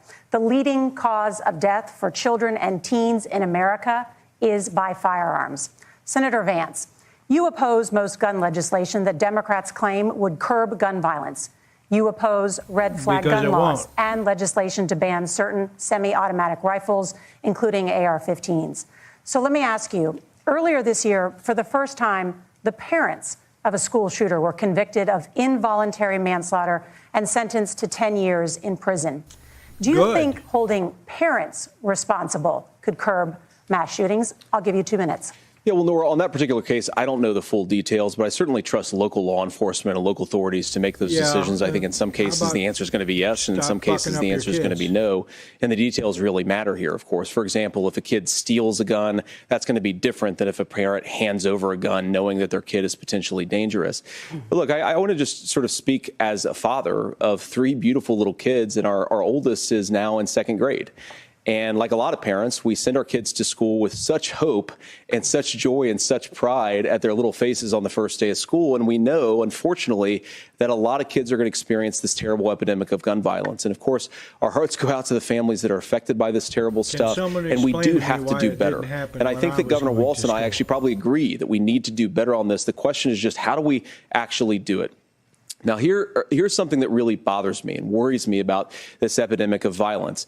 The gross majority, close to 90% in some of the statistics I've seen, of the gun violence in this country is committed with illegally obtained firearms. And while we're on that topic, we know that thanks to Kamala Harris's open border, we've seen a massive influx in the number of illegal guns run by the Mexican drug cartel. So that number, the amount of illegal guns in our country is higher today than it was 3.5 years ago. But what do we do about the schools? What do we do to protect our kids? And I think the answer is, and I say this not loving the answer, because I don't want my kids to go to school in a school that feels unsafe or where there are visible signs of security. But I unfortunately think that we have to increase security in our schools. We have to make the doors lock better. We have to make the doors stronger. We've got to make the windows stronger. And of course, we've got to increase school resource officers, because the idea that we can magically wave a wand and take guns out of the hands of bad guys, it just doesn't fit with recent experience. So we've got to make our schools safer. And I think we've got to have some common sense bipartisan solutions for how to do that. Tell us about Governor, you have 2 minutes. Guns you carried in war. I think all the parents watching tonight, this is your biggest nightmare. Look, I got a 17-year-old, and he witnessed a shooting at a community center playing volleyball. Those things don't leave you. As a member of Congress, I sat in my office surrounded by dozens of the Sandy Hook parents, and they were looking at my 7-year-old picture on the wall. Their 7-year-old were dead, and they were asking us to do something. And look, I'm a hunter. That when you were the I own firearms. The vice president is. We understand that the Second Amendment is there, but our first responsibility is to our kids to figure this out. In Minnesota, we've enacted enhanced red flag laws, enhanced background checks, and we can start to get data. But here's the problem. If we really want to solve this, we've got folks that won't allow research to be even done on gun violence. And this idea that we should just live with it, and here's what I do think, that this is a good start to the conversation. I 100% believe that Senator Vance hates it when these kids, it's abhorrent and it breaks your heart. I agree with that. But that's not far enough when we know there are things that worked. I've spent time in Finland and seen some Finnish schools. They don't have this happen, even though they have a high gun ownership rate in the country. There are reasonable things that we can do to make a difference. It's not infringing on your Second Amendment. And the idea to have some of these weapons out there, it just doesn't make any sense. Kamala Harris, as an attorney general, worked on this issue. She knows that it's there. No one's trying to scaremonger and say we're taking your guns, but I ask all of you out there, literally said do you want your schools hardened to look like a fort? Is that what we have to go when we know there's countries around the world that their children aren't practicing these types of drills? They're being kids. We owe it to them to get a fix. These are things that shouldn't be that difficult. You can still keep your firearms, and we can make a difference. We have to. If you're listening tonight, this breaks your heart. Senator. Tim, first of all, I didn't know that your this is the 17-year-old guy witnessed a that, shooting. you know, And I'm put sorry about that, and I tampons hope you're doing in okay. his face. Christ have mercy. It is awful. And I appreciate what Tim said, actually, about Finland, because I do think it illustrates some of the frankly, weird differences between our own country's gun violence problem and Finland. Is, okay, first of all, we have way higher rates of mental health abuse or mental health substance abuse. We have way higher rates of depression, way higher rates of anxiety. We unfortunately have a mental health crisis in this country that I really do think that we need to get to the root causes of, because I don't think it's the whole reason why we have such a bad gun violence problem, but I do think it's a big piece of it. Another driver of the gun violence epidemic, especially that affecting our kids, it doesn't earn as many headlines, but is the terrible gun violence problem in a lot of our big cities. And this is why we have to empower law enforcement to arrest the bad guys, put them away, and take gun offenders off the streets. I think there's a whole host of things that we can do here, but I do think at our schools we've got to talk about more security. Senator, thank you. Governor, you previously opposed an assault weapons ban, but only later in your political career did you change your position. Why? Yeah, I sat in that office with those Sandy Hook parents. I've become friends with school shooters. I've seen it. Look, the NRA, I was an NRA guy for a long time. They used to teach gun safety. I'm of an age where my shotgun was in my car so I could pheasant hunt after football practice. That's not where we live today. And several things I want to mention because on this people is are putting tampons talking about in cities boys' and where it's at. bathrooms. The number one where the most firearm deaths happen in Minnesota are rural suicides. And we have an epidemic of children getting guns and shooting themselves. Yeah, and after so the pandemic, we have, when and we you should sent them look at home all of the issues. for 3 years. Making sure folks have health care and all that, but I want to be very careful. This idea of stigmatizing mental health, just because you have a mental health issue doesn't mean you're violent. And I think what we end up doing is we start looking for a scapegoat. Sometimes it just is the guns. It's just the guns. And there are things that you can do about Yeah, it. 'cause a But I gun do will think just that this get is up and one, and I think this is a shoot healthy someone conversation. randomly. I think there's a capacity to find solutions on this that work, protect Second Amendment, protect our Stop children. fucking That's our up your priority. kids. Gentlemen, thank you. Margaret? Thank you, Nora. Let's turn now to the top contributor to inflation, the high cost of housing and rent. It's called There's a printing shortage money. of more than 4 million Beat the homes value in the of the United dollar. States, and that contributes to the high housing prices. Governor Walz, the Harris campaign promises a $25,000 down payment assistance for first-time home buyers and a $10,000 tax credit. They also promise to build 3 million new homes. Where are you building these homes, and won't handing out that kind of money just drive up prices higher? No, it's not handing out. We have, first, let me say this issue of housing, and I think those of you listening on this, the problem we've had is that we've got a lot of folks that see housing as another commodity. But if you it can read the be fine bought up, print, it if can your be sister, shifted, your it can be brother, moved your- around. Those This are not is folks a living in bill those for, houses. Those of you listening illegal tonight, aliens. that house is a big deal. I bought and owned one house in my life. My mom still lives in the house where I was. And when I think of a house, I'm thinking of Christmas services after midnight mass where you go with your family. We need to make it more affordable. And one of the things, as I said, this program that the vice president is pushing forward and bringing a new way of approaching Good. this Keep reminding is something him we're she's doing in in office. Minnesota from that lead. We in the state invested in making sure our housing was the biggest investment that we'd ever made in housing. It starts to make it easier. We cut some of the red tape. Local folks, look, we can't do it at the federal level, but local folks make it easier to build those homes. And then that down payment assistance. I can tell all of you out there, one of the, certainly for me, using the GI Bill was one thing, but a veteran's home loan, the big thing about a veteran's home loan is you don't have to pay the down payment. Those are things that make it there. Now, look, you're going to pay it back, and you're going to pay your mortgage. Those are things that we know in the long run, the appreciated value, the generational wealth that's created from it. And I will give Minneapolis an example. Minneapolis is the one city where we've seen the lowest inflation rates. We've seen a 12% increase in stock because we've put some of these things in, and we're implementing a state program to make sure we give some of that down payment assistance. We get it back from people because here's what we know. People with stable housing end up with stable jobs. People with stable housing have their kids able to get to school. All of those things in the long run end up saving our money. And that's the thing that I think we should be able to find some common ground in. But we can't blame immigrants for the only reason. That's not the case that's happening in many cities. The fact of the matter is that we don't have enough naturally affordable housing, but we can make sure that the government's there to help kickstart it, create that base. Governor, your time is up. Senator Vance, as far as your campaign's position, the promise is to seize federal lands to build homes, remove regulation, provide tax breaks, and cut back on immigration, which you say pushes up prices. Where are you going to build all the new homes you're promising, and what part of any of this plan will provide immediate relief? You have 2 minutes. Well, first of all, Tim just said something that I agree with. We don't want to blame immigrants for higher housing prices, but we do want to blame Kamala Harris for letting in millions of illegal aliens into this country, which does drive up costs, Tim. 25 million illegal aliens competing with Americans for scarce homes is one of the most significant drivers of home prices in the country. It's why we have massive increases in home prices that have happened right alongside massive increases in illegal alien populations under Kamala Harris's leadership. Now, Tim just mentioned a bunch of ideas. Now, some of those ideas I actually think are halfway decent, and some of them I disagree with. But the most important thing here is Kamala Harris is not running as a newcomer to politics. She is the sitting vice president. If she wants to enact all of these policies to make housing more affordable, I invite her to use the office that the American people already gave her, not sit around and campaign and do nothing while Americans find the American dream of homeownership completely unaffordable. Now, you asked, Margaret, what would immediately change the equation for American citizens?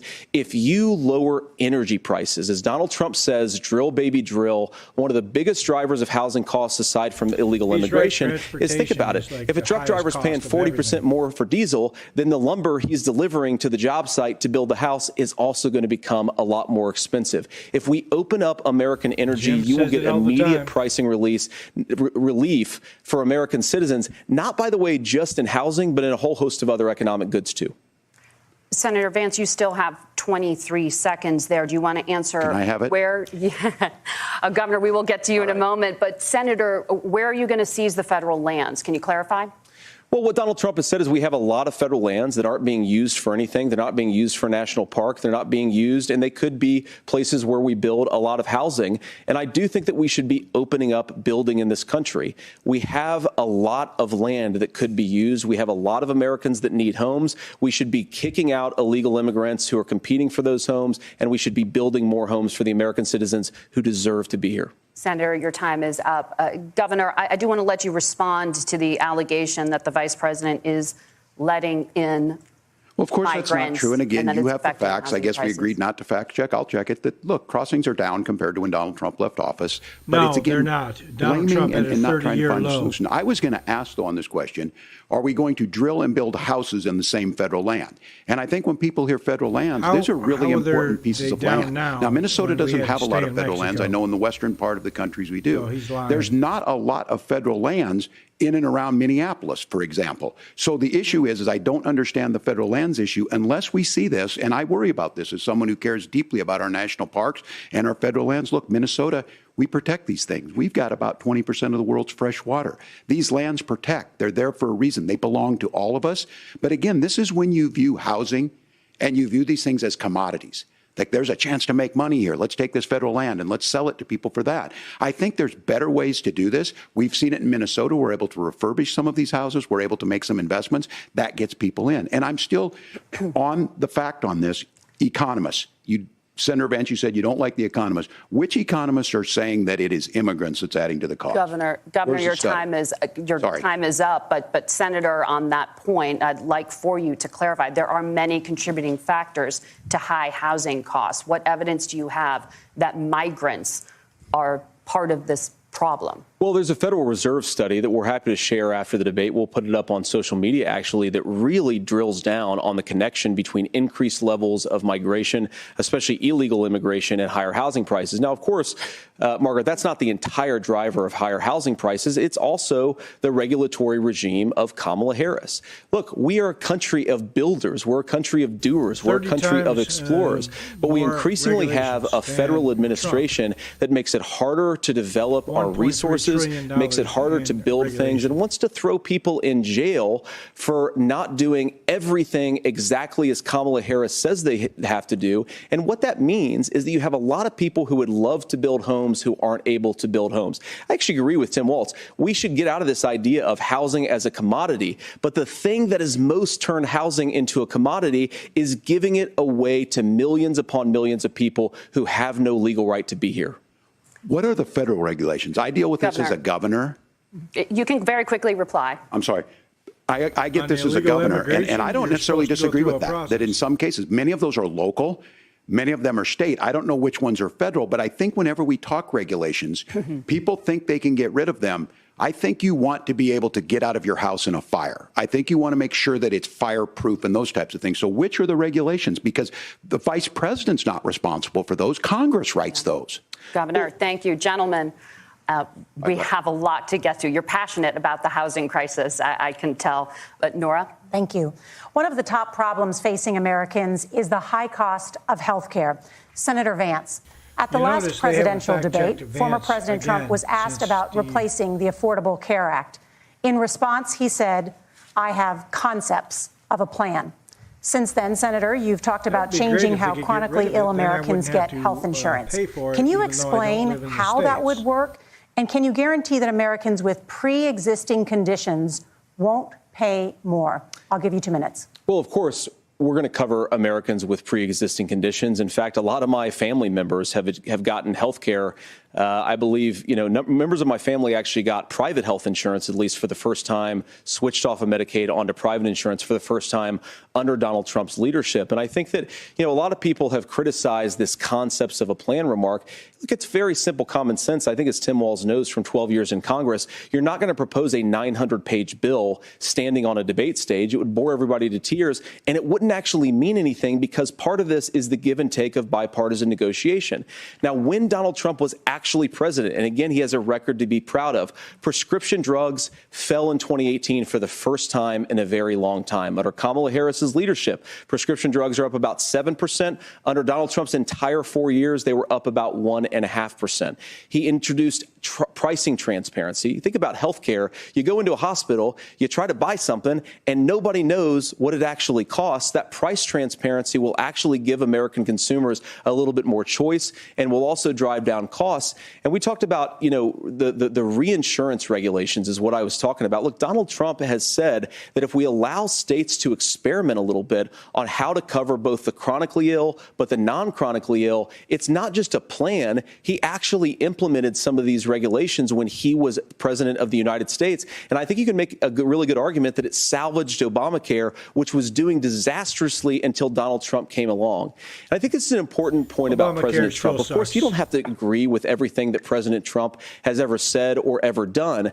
But when Obamacare was crushing under the weight of its own regulatory burden and health care costs, Donald Trump could have destroyed the program. Instead, he worked in a bipartisan way to ensure that Americans had access to affordable care. It's not perfect, of course, and there's so much more that we can do. But I think that Donald Trump has earned the right to put in place some better health care policies. He's earned it because he did it successfully the first time. Governor? All right, here's where being an old guy gives you some history. I was there at the creation of the ACA.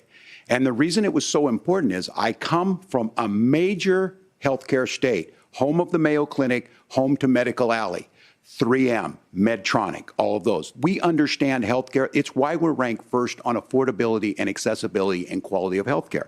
And so what I know is under Kamala Harris, more people are covered than they have before. And those of you listening, this is critical to you. Now, Donald Trump all of a sudden wants to go back and remember this. He ran on the first thing he was going to do on day one was to repeal Obamacare. On day one, he tried to sign an executive order to repeal the ACA. Actually, He you signed can't. Isn't on that- to a lawsuit Congress to repeal made the that law. ACA, but lost You at the can't Supreme repeal Court. it. And he Congress would can. have repealed the ACA had it not He's been for the lying to courage you. of John He can't. McCain It's to a save law. that bill. Now, fast forward, what that means to you is you lose your pre-existing conditions. If you're sitting at home and you got asthma, too bad. If you're a woman, probably not. Trump Broke your already foot said during he- football, might kick you out. Pre-existing Your kids get conditions. kicked out when they're 26. Kamala Harris negotiated drug prices for the first time with Medicare. We have 10 drugs that will come No, Trump online, did that. the most They got common rid- ones got that'll rid be of there. the But executive look, order, this and then issue, brought it back. and when Donald Trump said, I've got a concept of a plan, it cracked me up as a fourth grade teacher because my kids would have never given me that. But what Senator Vance just explained might be worse than a concept, because what he explained is pre-Obamacare. And I'll make this as simple as possible because I have done this for a long time. What they're saying is, if you're healthy, why should you be paying more? So what they're going to do is let insurance companies pick who they insure, because guess what Exactly. happens? Why You pay your premium, am I it's not paying much. more? They figure they're not going to have to pay out to you. But those of you a little older, gray, I'm in got another cancer, country. Why am you're I going to still get paying? kicked out of it. That's why the system didn't work. Kamala Harris will protect and enhance the ACA. Why are Governor, thank you. taking Senator, out you my, have not yet explained how you would protect Social people Security? with pre-existing conditions or laid out that plan. Well, look, we currently have laws and regulations in place right now that protect people with pre-existing conditions. We want to keep those regulations in place, but we also want to make the health insurance marketplace function a little bit better. Now, what Governor Walz just said is actually not true. A lot of what happened, and the reason that Obamacare was crushing under its own weight, is that a lot of young and healthy people were leaving the exchanges. Donald Trump actually helped address that problem, and he did so in a way that preserved people's access to coverage who had pre-existing Obamacare conditions. mandated But again, you have insurance. something that these guys do is they make a Wasn't lot of the claims Second Amendment about if about Donald Trump mandating becomes shit? president, all of these terrible consequences are going to ensue. But in reality, Donald Trump was president. Inflation was low. Take-home pay was higher. And he saved the very program from a 3% Democratic administration that was collapsing and would have collapsed absent his leadership. He did his job, which is govern in a bipartisan way and get results, not just complain about problems, but actually solve them. Governor, did enrollment under the Affordable Care Act go up under the Trump administration? It's higher now that we've seen it go up. Look, people are using it. The system works. And the question about this of young people or whatever, that's the individual mandate piece of this. And Republicans fought me a second. tooth and I'd like nail to fact check. saying, well, Americans should be free to do this. Well, then So what you happens think the is individual mandate's a good idea? you shrink.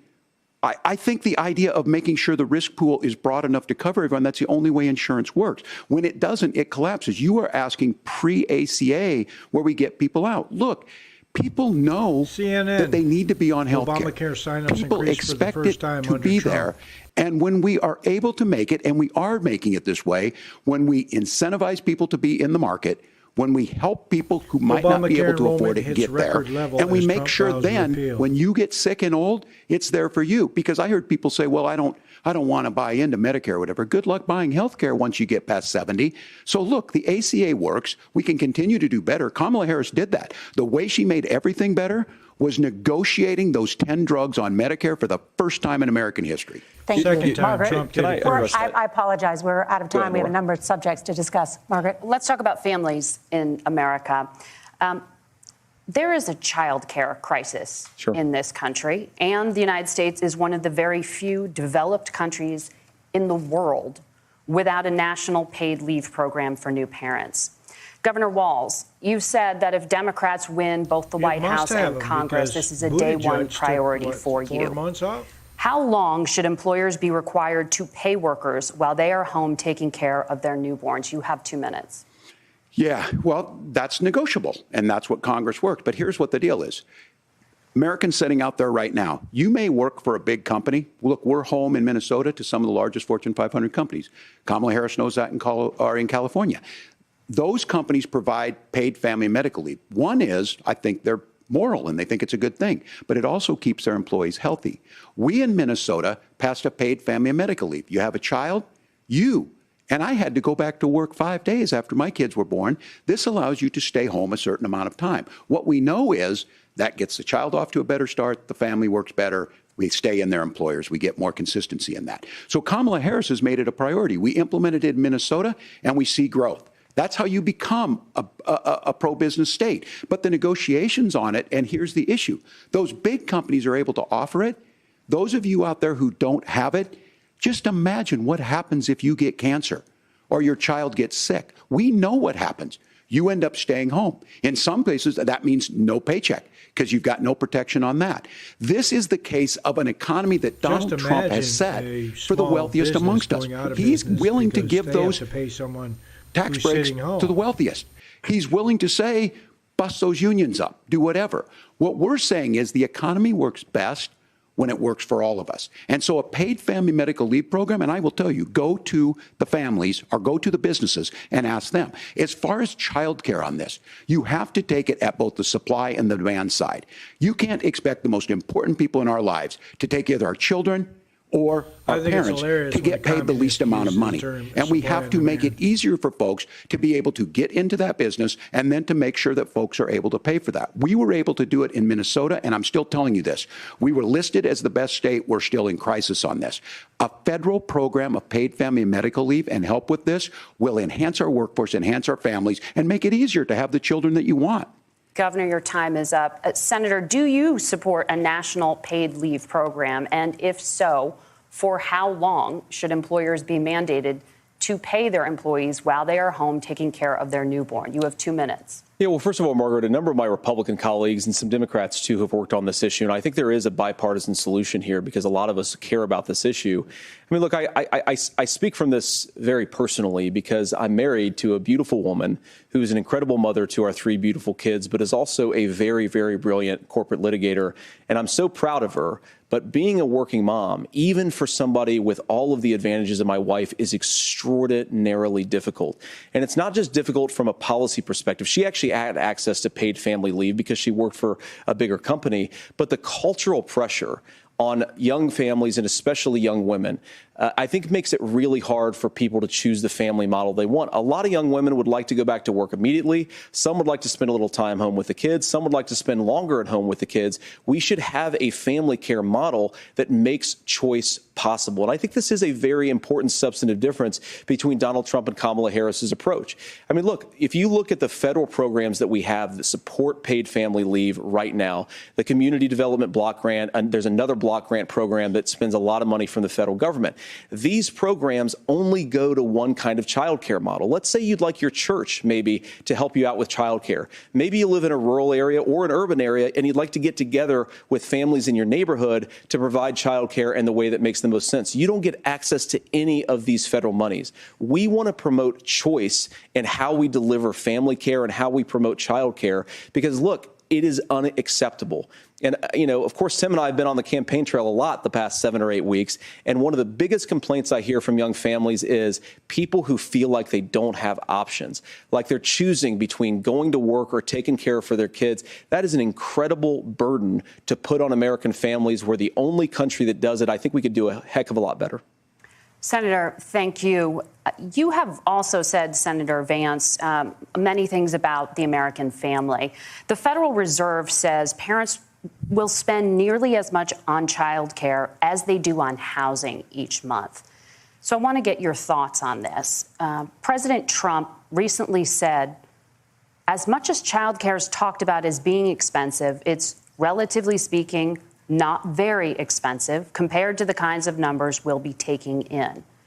Is President Trump committed to the $5,000 per child tax credit that you have described? You have 1 minute.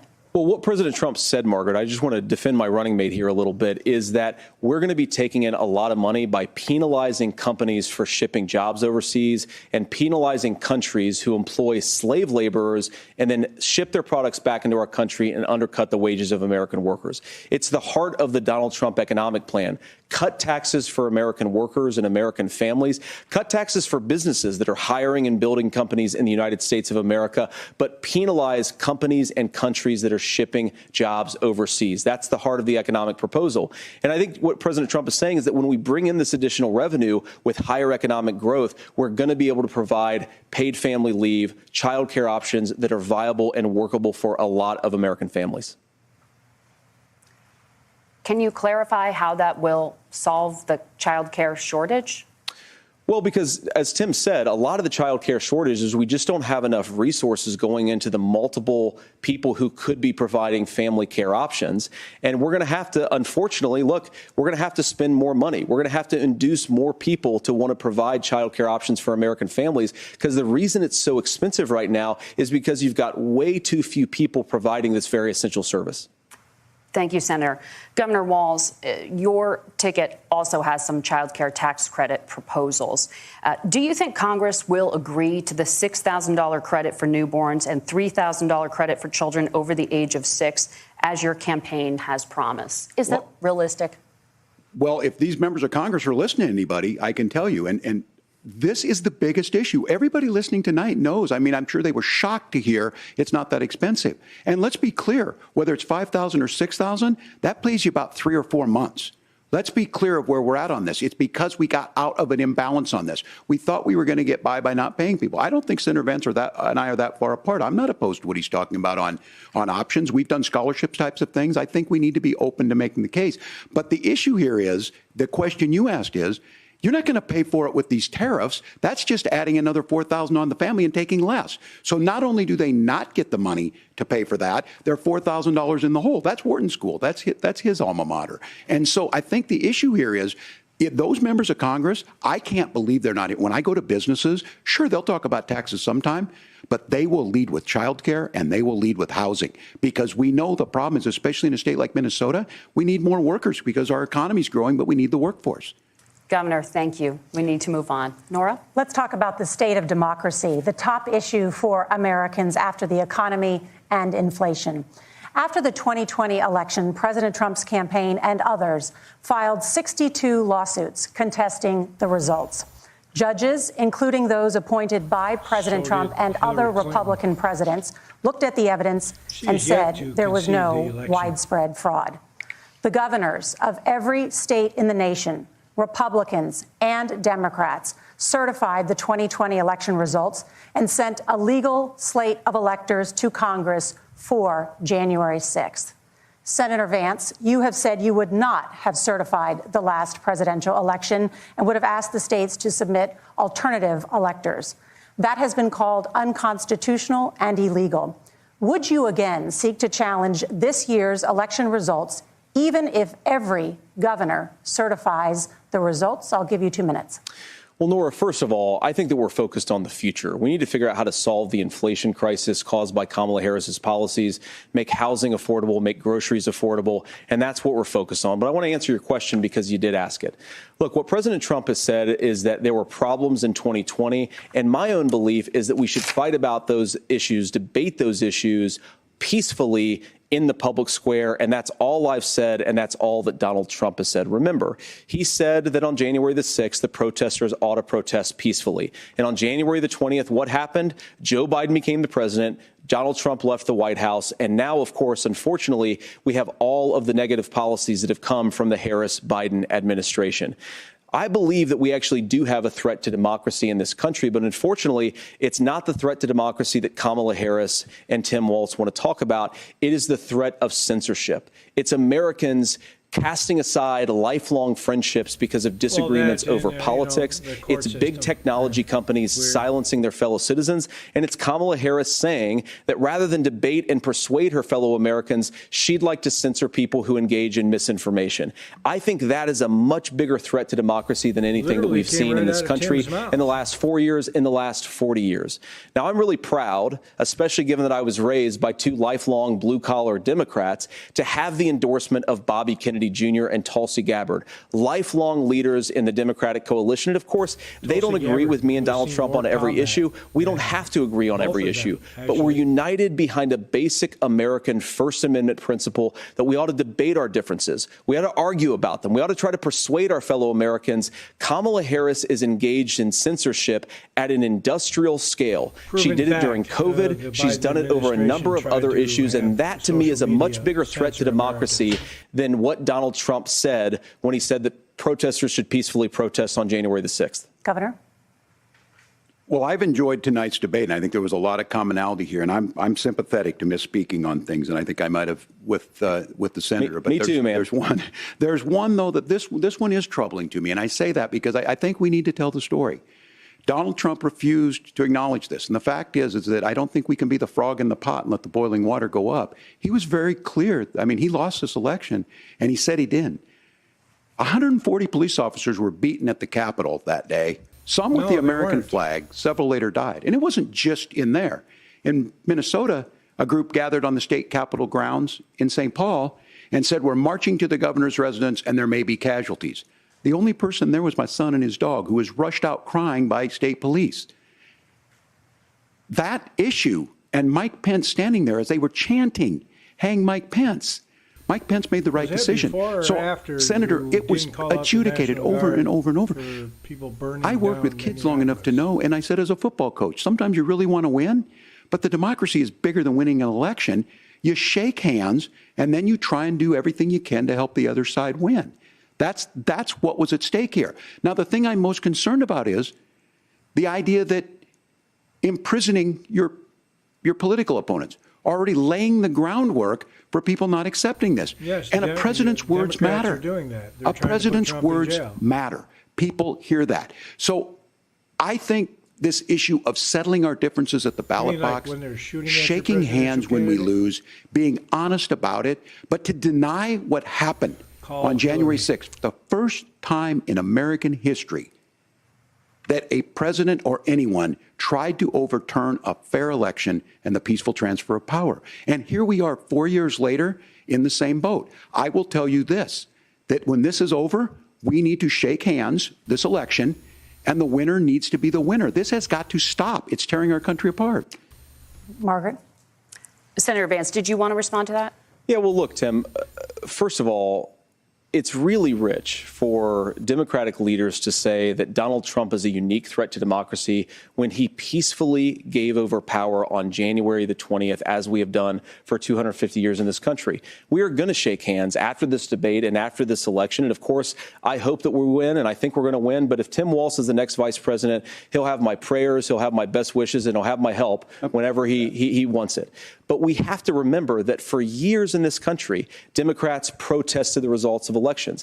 Hillary Clinton in 2016 said that Donald Trump had the election. To even entertain for a moment that this wasn't political theater, that they actually genuinely cared and were so upset and outraged and shocked by all this, all the Democrats, all of the media, right? We'd have to completely forget the fact that they had stood by and watched and cheered as Black Lives Matter rioted, attacked federal buildings for months and months on end. I mean, after George Floyd's death, protesters gathered up outside of the White House and then injured 60 Secret Service agents, 11 of whom were so injured that they needed to be hospitalized.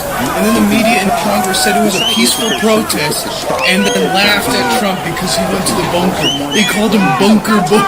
Black Lives Matter, by the way, which did these crimes and intimidated the U.S. population and coerced U.S. state senators and congressmen for the explicit purpose of politics, which is the actual definition of terrorism. Same people. This was a threat to our democracy in a way that we had not seen. And it manifested itself because of Donald Trump's inability to say. He is still saying he didn't lose the election. I would just ask that. Did he lose the 2020 election? Tim, I'm focused on the future. Did Kamala Harris censor Americans from speaking their mind in the wake of the 2020 COVID situation? That is a damning non-answer. It's a damning non-answer for you to not talk about censorship. Obviously, Donald Trump and I think that there were problems in 2020. We've talked about it. I'm happy to talk about it further. But you guys attack us for not believing in democracy. The most sacred right under the United States democracy is the First Amendment. You yourself have said there's no First Amendment right to misinformation. Yes, Kamala Harris wants to use the power of the government and big tech to silence people from speaking their minds. That is a threat to democracy that will long outlive this present political moment. I would like Democrats and Republicans to both reject censorship. Let's persuade one another. Let's argue about ideas, and then let's come together afterwards. You can't yell fire in a crowded theater. That's the test. That's the Supreme Court test. Tim, fire in a crowded theater. You guys wanted to kick people off of Facebook for saying that toddlers shouldn't Senator, wear the masks. governor does have the floor. Fire in a crowded theater. That is criticizing the policies of the government, which is the right of every American. Senator, the governor does have the floor for 1 minute to respond to you. Yeah. Well, I don't run Facebook. What I do know is I see a candidate out there who refused, and now again, and this I'm pretty shocked by this. He lost the election. This is not a debate. It's not anything anywhere other than in Donald Trump's world. Because look, when Mike Pence made that decision to certify that election, that's why Mike Pence isn't on this stage. What I'm concerned about is, where is the firewall with Donald Trump? Where is the firewall if he knows he could do anything, including taking an election, and his vice president's not going to stand to it? That's what we're asking you, America. Will you stand up? Will you keep your oath of office, even if the president doesn't? And I think Kamala Harris would agree. She wouldn't have picked me if she didn't think I would do that, because of course that's what we would do. So, America, I think you've got a really clear choice on this election of who's going to honor that democracy and who's going to honor Donald Trump. Governor, your time is up. Thank you, gentlemen. We will be right back with both of our candidates. The CBS News vice presidential debate continues.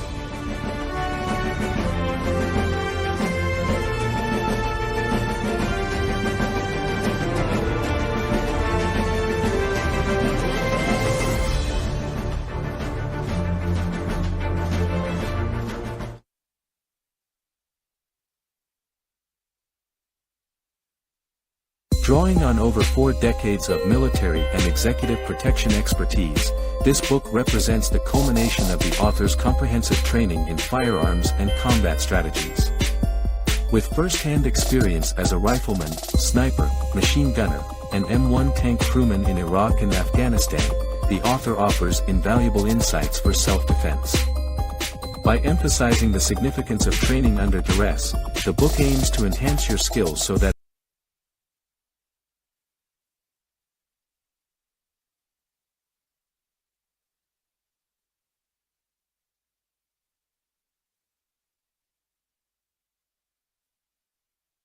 long-range shooting requires shooters to carefully calculate various ballistic factors, such as the effects of gravity and wind, due to the significant distance to the target. Unlike shooting at shorter ranges where adjustments are minor, at longer ranges, wind drift becomes a major factor affecting accuracy. Some believe that true long-range shooting involves equally important considerations of wind, distance, and atmospheric conditions alongside shooting skills. Even a technically perfect shot can miss the target if calculations are incorrect or conditions are unpredictable. It is widely acknowledged that successful long-range shooting requires a combination of technical proficiency and meticulous planning.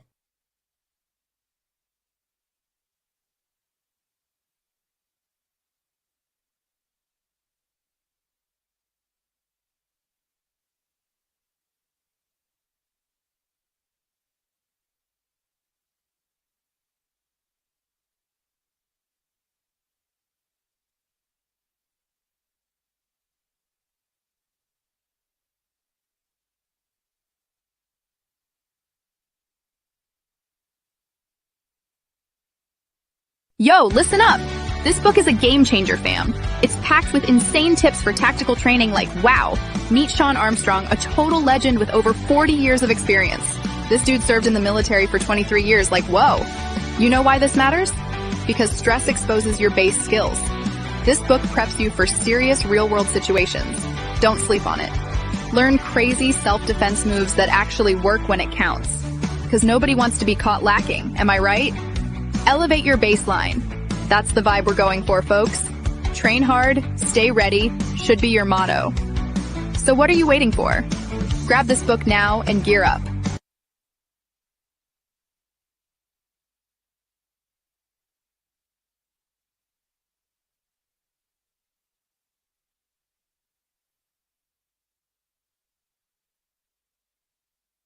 Yo, have you guys heard about this book? It's called The Magic of Long Range Shooting and it's fire. You want to hit those long shots? Mindset is key.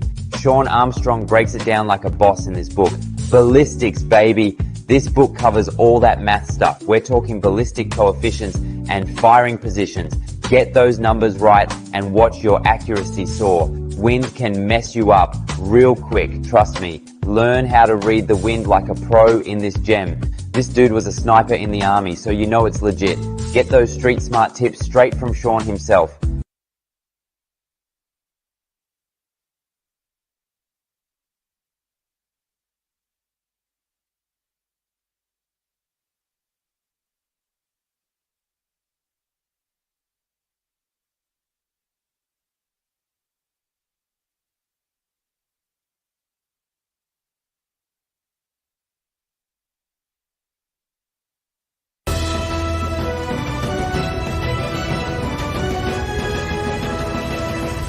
Welcome back to the CBS News Vice Presidential Debate. It is now time for the closing statement. Senator Vance won the virtual coin toss and elected to go last. So, Governor Walz, you are first. You have 2 minutes. Well, thank you, Senator Vance. Thank you to CBS News. And most importantly, thank you to all of you. If you're still up and the folks who miss Dancing with Our Stars, I appreciate it. But look, the support of the democracy matters. It matters that you're here. And I'm as surprised as anybody of this coalition that Kamala Harris has built, from Bernie Sanders to Dick Cheney to Taylor Swift, and a whole bunch of folks in between there. And they don't all agree on everything, but they are truly optimistic people. They believe in a positive future of this country and one where our politics can be better than it is. And I have to tell you, that better than it is the sense of optimism that there can be an opportunity economy that works for everyone, not just to get by, but to get ahead. And the idea that freedom really means something.